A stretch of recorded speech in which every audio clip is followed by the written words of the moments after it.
Ladies and gentlemen, today we have an extraordinary gentleman, as we are very fortunate to have regularly extraordinary speakers to come join us.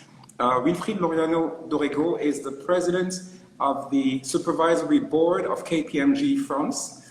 He's also the coordinator of the Presidential Council for Africa, put in place by President Macron in France.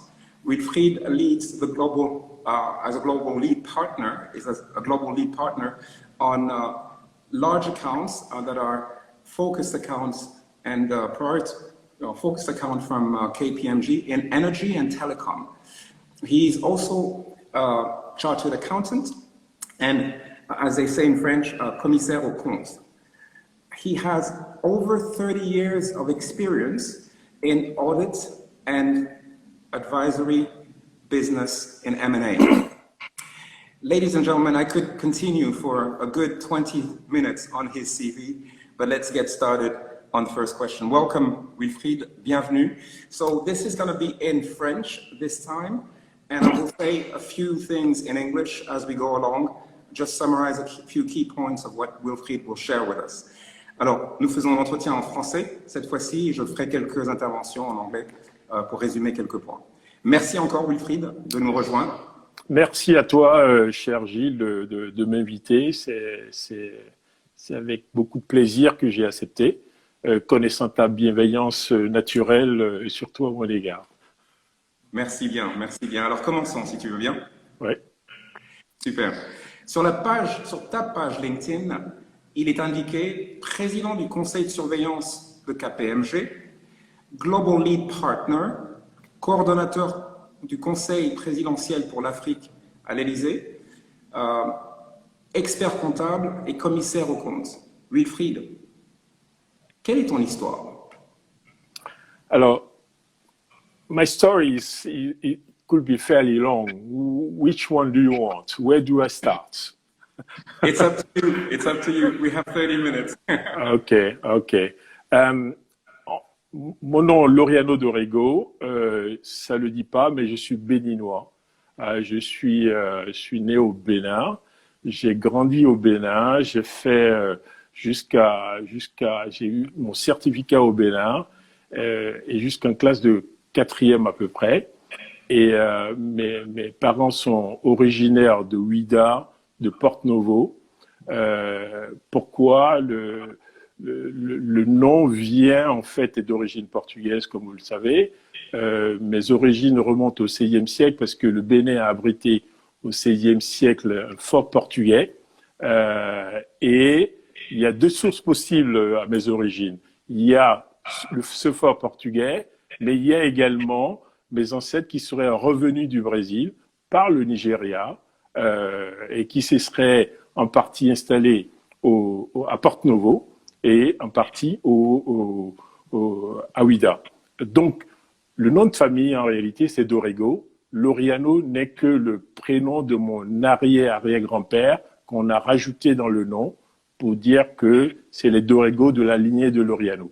Donc, en tant que tel, je parle donc le fon, qui est la langue la plus parlée au Bénin. Je parle le Yoruba et je parle également le Minnan. Donc, j'ai quitté les trois langues du Bénin, en tout cas dans la partie sud du Bénin. Je suis parti du Bénin en 77, mais je continue de parler ces langues pratiquement, je dirais, tous les jours. Pour ceux qui penseraient que j'ai oublié le Bénin, non, je suis enraciné dans cette histoire béninoise. Mais mon histoire s'arrête pas là, elle ne fait que commencer là. Pourquoi? Parce que en 77, il y a eu au Bénin une révolution qui a commencé en 72, la révolution militaire, et donc qui a changé également le système éducatif. Et ceux qui ont pu, les parents qui pouvaient, ont sorti leurs enfants. Moi, j'ai eu la chance d'aller à Dakar pour rejoindre ma grande sœur qui était installée. Et donc, j'ai fait en réalité mon adolescence à Dakar. Donc, en fait, c'est un Béninois, mais qui est sénégalisé quelque part. Je parle encore quelques mots de Wolof, je dois dire. Et donc, j'ai fait de la 3e j'ai eu mon bac à Dakar. j'ai fait l'université à Dakar, ça s'appelait à l'époque l'université Léopold Sédar Senghor, ça s'appelle Cheikh Anta Diop, j'ai eu ma maîtrise, et c'est seulement après cette maîtrise-là que je suis venu en France. J'ai fait d'abord un troisième cycle dans un institut à l'IAE, l'Institut d'administration des entreprises, et ensuite j'ai intégré l'ESCP, je suis diplômé de l'ESCP, et après donc mon cursus à l'ESCP, je suis rentré chez KPMG, c'était en 88, c'était la grande mode. C'était la grande mode où tous les jeunes voulaient rentrer dans les cabinets d'audit. Pourquoi? Parce que c'était attractif, on pouvait continuer à apprendre et on avait une carrière qui était assez rapide et formatrice. Donc, je suis rentré chez KPMG donc en 88. En réalité, c'était pas KPMG, ça s'appelait pas KPMG, ça s'appelait. Je suis rentré chez Pitt Marwick et c'était l'année en fait ces cabinets, on les appelait les Big Eight et c'était l'année des fusions et de fusion en fusion, on est devenu Big Four. Et donc KPMG, moi je suis rentré chez Pitt Marwick. Pitt Marwick a fusionné avec un réseau qui s'appelle KMG, un réseau européen, et donc c'est devenu KPMG. En réalité, je fais partie de la première promotion de véritablement KPMG. Et donc j'ai commencé cabinet d'audit, j'ai commencé en audit, j'ai fait de l'audit pendant longtemps, pendant une dizaine d'années. J'ai même fait un stop pour aller en Angleterre. Gilles, on s'est retrouvés d'ailleurs à Londres, de 92 à 94, parce qu'on avait un programme de mobilité où en fait on sélectionnait les meilleurs des promotions, on leur offrait la possibilité d'aller dans des pays de leur choix. Moi, j'ai été en Angleterre et ça fait partie sûrement d'un des meilleurs investissements de carrière que j'ai pu faire parce que ça a pas mal structuré le reste de ma carrière. Donc voilà, j'ai été nommé associé en 2002. J'ai commencé en audit, j'ai été nommé associé en conseil et mon métier que je fais jusqu'à aujourd'hui d'ailleurs, c'est de la fusion-acquisition. J'accompagne mes clients pour acheter et vendre des sociétés. Je le fais, j'ai commencé à le faire tout secteur, mais je suis en réalité spécialisé dans deux secteurs qui sont l'énergie et les telcos. Pour juste illustrer deux exemples intéressants, j'ai accompagné EDF pour acheter British Energy. C'est peut-être la plus grosse transaction de ma carrière et c'est ça qui a permis en fait à EDF de faire le nouveau nucléaire en Angleterre. Donc ça c'est au niveau de l'énergie. J'ai accompagné un homme qui a fait la consolidation des telcos en France, qui s'appelle Patrick Drahi, qui détient SFR. En fait, j'ai commencé à travailler pour Patrick dès la première opération. Il a acheté une boîte dans l'est de la France qui faisait quelques millions. Aujourd'hui, c'est un groupe qui fait 50 milliards à peu près en Europe et aux États-Unis. Donc voilà à peu près mon parcours, en tout cas chez KPMG. Et par ailleurs, je me suis orienté dans le secteur non privé, je dirais, secteur public, puisque je suis par ailleurs le coordinateur du Conseil présidentiel pour l'Afrique. Voilà brièvement qui je suis, mais je suis prêt à préciser les points sur lesquels je serai passé rapidement, Gilles. Ok, merci beaucoup. Quel parcours. For the English speakers, I will summarize some points, but it's in French today. Our guest has an incredible career. He started in '88, if I remember correctly, at Pitt Marwick at the time, and it became KPMG right after this. As the Big Eight became the Big Four. He's been a driver for that company in the energy space and the telecom space, and he was giving examples of doing merger and acquisitions, particularly with was it British Gas? No, British. British Energy. Energy. Energy, yes, Which British Energy. is a nuclear company in the UK. That's right. That's right. Among other things, and also helping a very, very, very big mogul of telecoms in France to really become bigger. Merci pour cette première introduction. Quel parcours. Ça m'amène à la question suivante. Quelle a été la plus belle opportunité professionnelle de ta vie? Pourquoi? Et quel changement cela a-t-il créé en toi en termes de comportement et dans ton écosystème? Je pense que quand j'ai été nommé associé en 2002, associé, en général, quand un associé est nommé, on lui donne un portefeuille. Mais un associé conseil, on lui donne pas de portefeuille parce que c'est à lui d'aller le chercher. Et j'ai eu donc mon point de départ était plutôt était faible, même inexistant. Et j'ai eu la chance, j'ai eu beaucoup de chance dans ma carrière et dans ma vie, je dois dire. J'ai eu la chance d'accompagner EDF sur des opérations de fusion-acquisition en Amérique latine, en Italie et puis aux US. Et su également les accompagner dans la transformation de ce groupe-là qui était en réalité un établissement public. Et il voulait en réalité devenir société commerciale pour pouvoir s'introduire en bourse. Et je les ai accompagnés sur la réorganisation des aspects comptables. Et puis un jour, je reçois un coup de fil du directeur financier qui me dit « On pense à KPMG pour devenir commissaire aux comptes ». Et c'est moi qui ai conduit en fait cet appel d'offres. On a gagné le mandat et c'est un des mandats les plus importants pour le cabinet jusqu'à aujourd'hui. Et ça, ce n'était que 2 ou 3 ans après que je sois nommé associé. J'ai pas eu beaucoup de mérite, mais j'ai eu la chance que ça soit passé à ce moment-là. Et peut-être le petit mérite que j'ai eu, c'est d'avoir saisi l'opportunité. Et je pense que en réalité, c'est toute mon histoire, en fait. So just a tiny little summary for the English speakers. Gilles, I'm so sorry that you have to do this. Don't worry. We can do it both ways. Don't worry. Je pense que c'est bon comme ça. Je fais juste un truc très très court.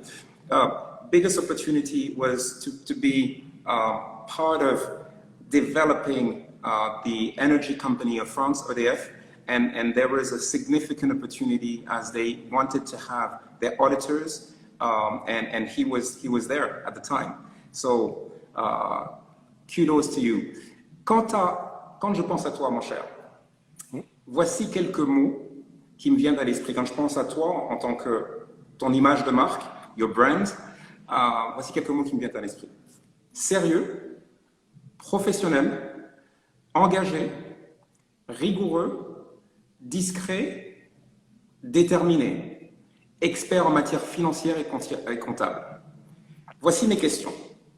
Comment te définirais-tu personnellement? Qu'est-ce qui te rend efficace et quelles compétences as-tu développées pour en arriver là où tu en es? Alors, déjà, je rebondis sur les qualificatifs que tu as énoncés. Sérieux, en termes de fiabilité, oui, je pense que ça fait partie de mon ADN et de ce que je vends à mes clients. Professionnel, oui, parce que c'est mon fonds de commerce. Engagé, certainement, parce que quand j'étais déjà au lycée, j'étais déjà très impliqué dans les jeunes du Lions, qui s'appelle le Léo Club.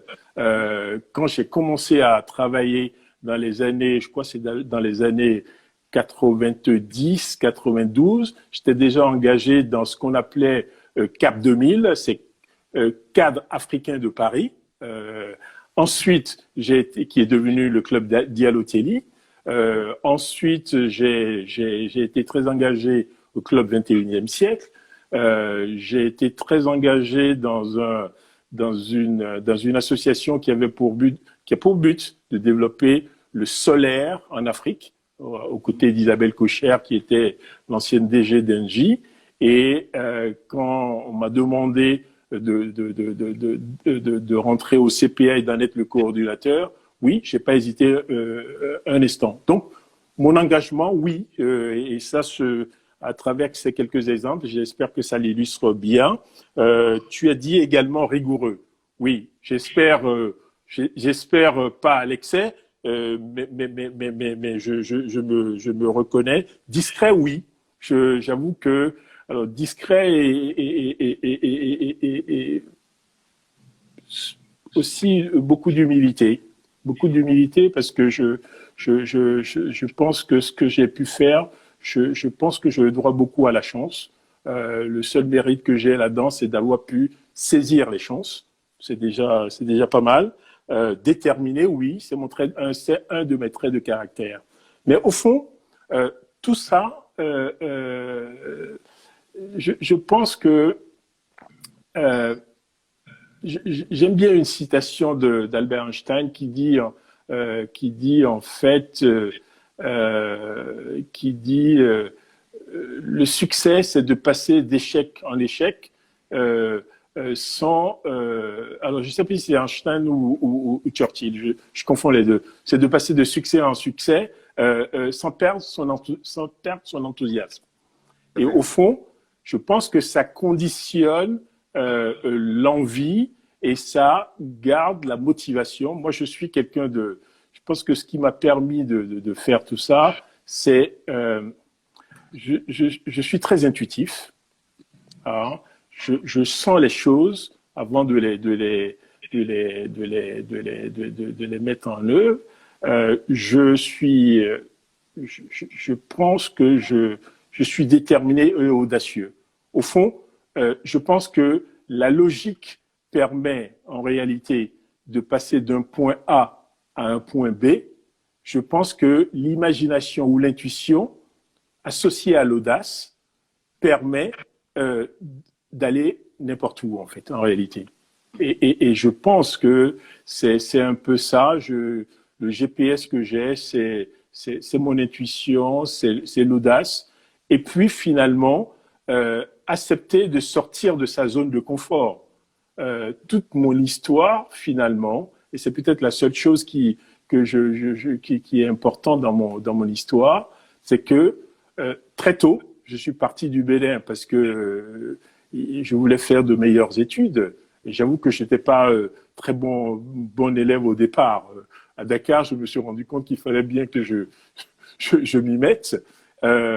Et après, quand j'ai fini à Dakar, je suis venu en France, continuer et ensuite rentrer chez KPMG. Et en fait, le propre des cabinets d'audit, en réalité, on est bon que par rapport à la dernière mission qu'on vient de faire pour un client. Donc, ça permet de garder un momentum, une énergie, un drive continu. On n'a pas le temps vraiment de se dire on se repose sur ses acquis, hein, en réalité. Voilà ce que Ce que tu dirais, ouais, tout à fait. Merci, mais ça te correspond bien. So I will summarize this in just one expression. In consulting firms, you're only as good as your last piece of work. That, in a way, summarizes the determination, the humbleness of the gentleman that we're interviewing today. For the English speakers, it is French today. I will make a couple of quotes in English. Mr. Dorrego's life is really impressive. Ma prochaine question est très simple. Pourrais-tu faire part à l'audience d'anecdotes concernant les défis auxquels tu as fait face et que tu as transformés en opportunités? Une ou deux ou plusieurs, comme tu veux. Alors, je pense que la première qui me vient à l'esprit, c'est en réalité le jour de mon entretien pour entrer chez KPMG, parce que j'étais dans la salle et la personne qui devait me passer l'entretien, rentre dans la salle et ouvre la porte et tombe sur moi et me dit, et était sur le point de refermer la porte et repartir. Et il me dit, je suis désolé, je cherche Monsieur Laureano Dorrego avec qui j'ai rendez-vous. Et je lui ai dit, vous n'êtes pas trompé, Monsieur Laureano Dorrego, c'est moi. Et en fait, c'est très embarrassé. Il est rentré dans la salle et on a commencé la discussion, l'entretien sur mes origines. Et au fond, on n'a absolument pas parlé d'autres points. En réalité, c'est une situation qui aurait pu me déstabiliser, que j'ai juste utilisé à mon avantage. Et l'après-midi de ce même jour-là, je recevais ma proposition pour intégrer KPMG. Donc voilà, ça m'a énormément marqué, je dois dire. Et le message derrière ça, en réalité, c'est que dans la vie, on sera tout le temps confronté à des imprévus, à des challenges, ce qui est important, c'est d'essayer d'en tirer de le retourner la situation à son avantage quand on le peut, et quand on le fait, en général, l'impact est en général très fort. So the opportunity that Mr. Dorrego shared with us is one of an interview, his interview at KPMG. The person walked in, saw him, and almost walked out and said, I was looking for Mr. Laureano Dorrego. And that reminds me of a different person that we interviewed, Claude Bornat, had the same kind of experience at an interview, if I remember correctly, one of the big four also. I don't want to misquote which one it was, but it's quite impressive. But he stayed cool and actually grabbed that opportunity to educate that person in many ways about who he was and where he was coming from. And that day, he got his offer. Ça, c'est une très bonne jonction avec ma question suivante. Nous sommes en 2021. Ouais. Tu as beaucoup travaillé sur les questions de diversité dans le club du 21e siècle, si je me rappelle bien, notamment. Et aujourd'hui, il y a répondu avec ta mission auprès du président. Donc en 2021, et pourtant, les questions liées à la diversité et au genre demeurent souvent sans réponse satisfaisante. Par exemple, et c'est vraiment très frappant, une femme ayant les mêmes compétences qu'un homme, ou même étant plus compétente qu'un homme, il faut reconnaître que souvent c'est le cas, en leadership, en management, c'est souvent le cas, n'aura souvent pas accès au même niveau de rémunération d'une part, et aux mêmes opportunités qu'un homme. Que faut-il faire? Que faut-il espérer? Ou que faut-il faire comme changement dans les mentalités pour que nos sociétés, d'une façon générale, ce dont je parle est valable aux États-Unis, en Europe, en Afrique, pour que nos sociétés soient plus équitables? C'est absolument un sujet absolument fondamental et qui n'est pas seulement un sujet pour les femmes, c'est un sujet de société. Donc tout le monde est concerné. Je vais juste donner quelques points de repère, en fait. En France, grâce à la loi Copé-Zimmermann, dans les conseils d'administration, on arrive à avoir jusqu'à 42% de femmes représentées. Quand on compare avec en Angleterre, je pense que c'est de l'ordre de 27%. En Allemagne, c'est de l'ordre de 27%. En Italie, c'est de l'ordre de 32%. Ça, c'est déjà un point. Deuxièmement, quand on voit au niveau des études, on voit plus de femmes dans les études littéraires que scientifiques. D'accord? Sur les études sciences fondamentales, 28% de femmes, 72% d'hommes. Dans les métiers du numérique, c'est-à-dire les métiers d'avenir, curieusement, on voit 15% de femmes et 85% d'hommes. En réalité, je pense qu'il y a, et le cas de la représentation dans les boards en France est un truc important. Est-ce qu'il faut une loi? Est-ce qu'il faut une incitation pour corriger la chose? Ou qu'est-ce qu'il faut faire? Moi, je suis pas très favorable aux histoires de quotas. Ce qu'il faut, je pense que c'est un problème de société que nous devons résoudre collectivement. non seulement au niveau, je dirais, de la performance homme-femme, il y a un sujet de représentation, il y a un problème au niveau des salaires, mais il y a également tout le reste. Il y a toutes les violences qui sont faites aux femmes. Il y a, en France, il y a tout un débat dans les grandes écoles, où il y a des problèmes de violence faites aux femmes. Je pense que c'est un problème global, c'est un problème de société, et est-ce qu'il faut légiférer pour ça? Le cas français montre que ça peut aider, puisque en réalité, on a quand même 42% de représentation au board contre 27% en Angleterre ou en Allemagne. Et je donnerai un autre, je suis un homme de chiffres, donc je donnerai d'autres statistiques. Je crois qu'il y a Roland Berger qui a un cabinet de stratégie. Excuse-moi une seconde. Roland Berger qui est... Oui. I will summarize this point in English. Okay, vas-y, continue. Ouais. Alors, Roland Berger qui a un cabinet de stratégie qui fait une étude pour mesurer la performance des boîtes dirigées par des femmes versus les boîtes dirigées par les hommes. Et on se rend compte qu'il y a 34%, les boîtes dirigées par les femmes sont une performance de 34% supérieure à celle dirigée par les hommes. Ça montre bien que collectivement, nous avons tous intérêt à encourager un leadership féminin. Et c'est vrai que dans les soft skills, la réalité, c'est qu'elles sont quand même meilleures que les hommes. Et donc, pour la meilleure utilisation des ressources de la planète, puisque c'est quand même 50% de la population mondiale, 1,2 milliard, il y a 600 millions de femmes, c'est pas la bonne utilisation qu'on fait du genre féminin. Donc, honnêtement, moi, je suis très sensibilisé à ça. C'est un problème au long cours, c'est un problème de longue haleine, mais c'est un problème de société. Parfois, je pense que les règles, les incitations peuvent aider, mais en fait, le problème est plus profond que les règles, en fait.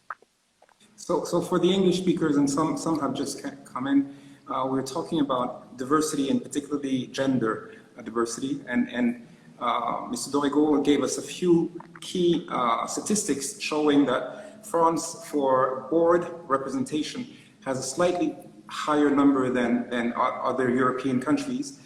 We haven't talked about America. It's a different subject. I think they're a bit ahead of the rest of the world in terms of equitable opportunities for women and men. But the point that he was making that stayed with me is Roland Berger, which is a consulting firm, has done a report that shows that women are 34% more effective when they are in leadership roles than men. And we men have to really take that on board and realize that we need to contribute to the changes. Merci. Je voulais juste rajouter, si tu permets, j'ai conduit un process pour la direction générale de KPMG et on vient d'élire une femme.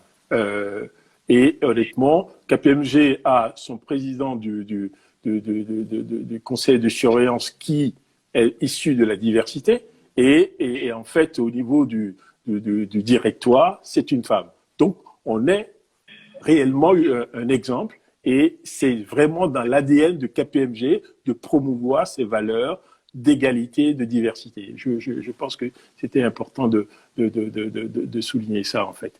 Et de façon plus générale, en réalité, on a parlé de l'égalité homme-femme. Nous, on vient de faire un sondage avec Opinionway sur l'égalité des chances en France. L'égalité des chances. Et 49% des Français d'origine africaine pensent que le problème majeur pour eux, c'est l'égalité des chances. Ils ne parlent pas d'égalité, ils parlent d'équité. Et je pense que ça, c'est aussi un enjeu majeur. Oui, absolument. Il y a beaucoup de commentaires. Je n'aurai pas le temps de tous les lire. Je vais juste lire une partie de l'un. L'intelligence collective. Les femmes dans une équipe, il y a plus d'intelligence collective et plus de performance. indicateur de féminin. Merci.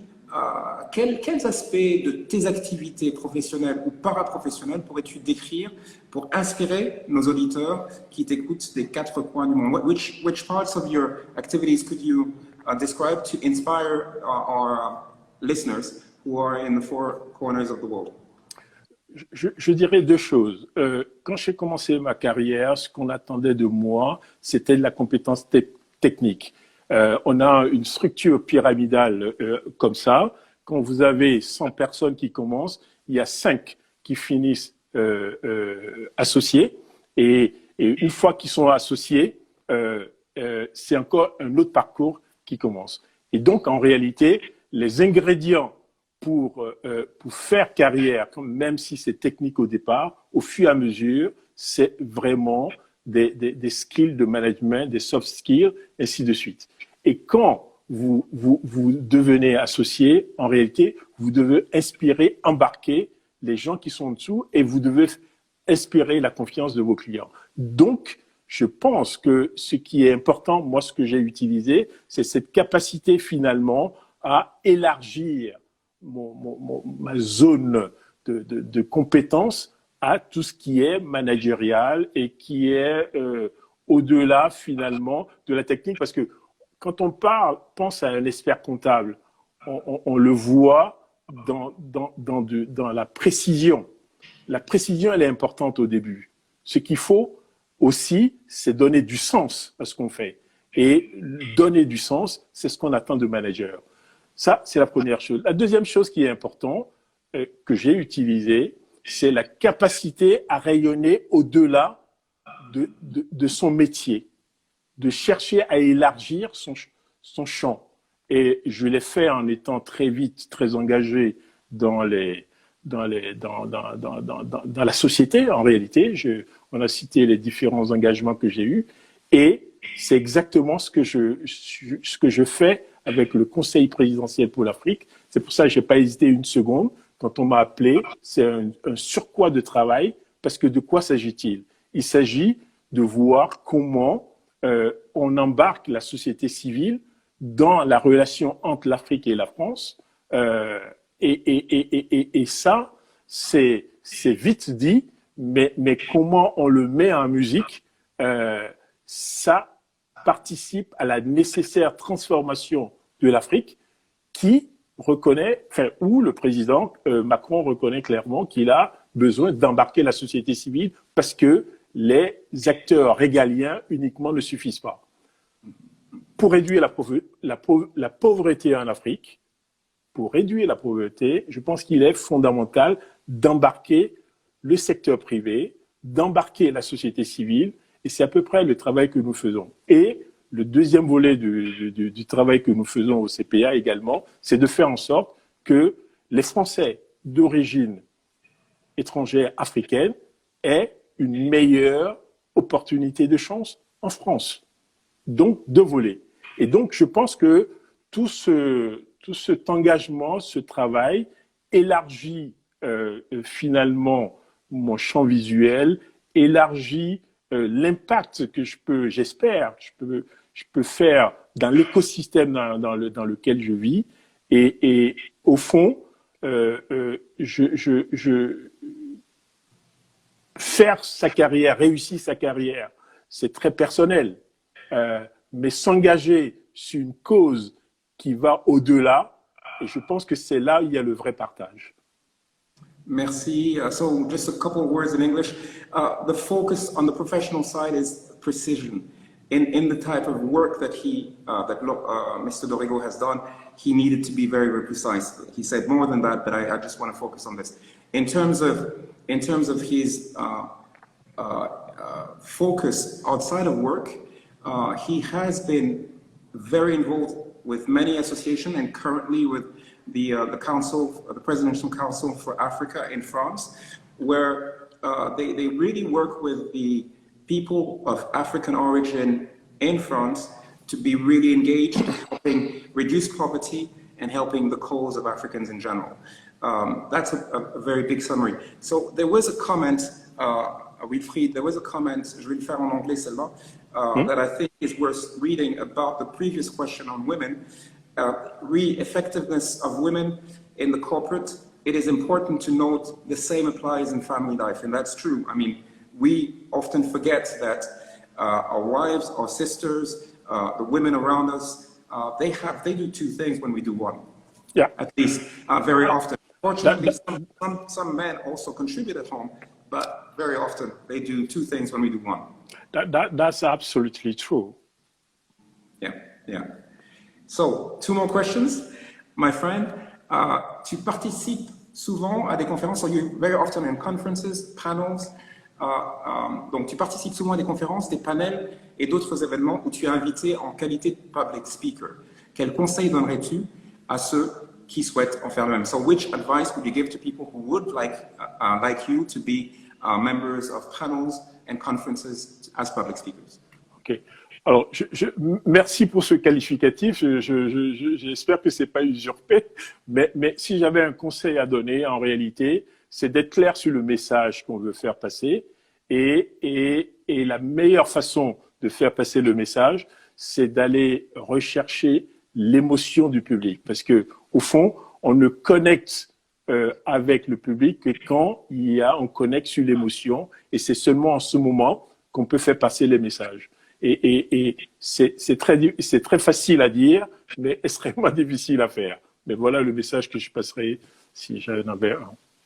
So emotional connection with your public when you're a public speaker is the fundamental thing, and I fully agree with you. Fully agree with you. I'm glad that the English speakers have stayed and that you're happy that I'm summarizing the points. Ma dernière question, mon cher, my last question. What is your last message, a last thought or a last message for the group that attended today? Quel est ton dernier message? Ok, je pense que le message que je voulais faire passer, c'est de ne jamais laisser personne vous voler votre rêve, en fait, vos rêves. Parce que finalement, les vraies locomotives, ce qui nous drive, ce qui nous permet d'avancer, ce sont nos rêves. Et il ne faut jamais laisser quelqu'un vous les voler. Ça, c'est le premier message que je voulais passer. Le deuxième message, en réalité, c'est de dire, pour prendre la parole ne se donne pas, il faut la prendre. Et pour la prendre, il faut contribuer. Et quand on contribue, on se sent légitime à prendre la parole. Il faut avoir des faits d'armes. Et au fond, dans tout ce que vous faites, essayez d'avoir des faits d'armes et à partir des faits d'armes, vous pouvez construire une histoire. Voilà ce que je peux partager comme message et conseil. So, summary in English, public speaking, taking the floor wherever you are is really important. You have to take your space and speak, and people are not going to give you the space to speak. So it's really important that you have results and performance so that you can actually do this. I've translated it vaguely. We have just done something quite innovative. We haven't done this before, but the English speakers have enjoyed it. Nous avons innové aujourd'hui.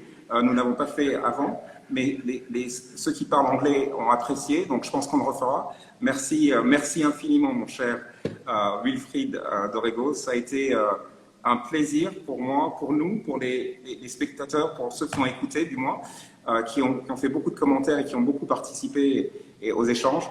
Merci infiniment, c'était absolument extraordinaire, ton expérience est extraordinaire et ton humilité est impressionnante. C'est moi qui te remercie, cher ami. Merci encore.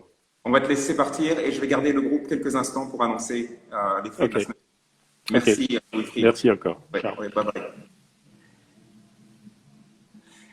So, ladies and gentlemen, this was extraordinary. Wilfried Dorrego is definitely an icon, a leader, an African leader, and the whole community is very proud of him.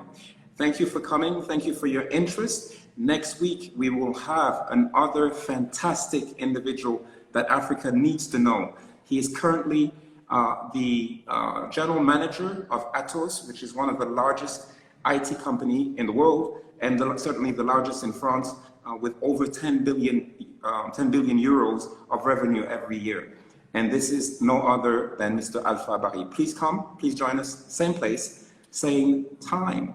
Enjoy your week, and thank you for coming.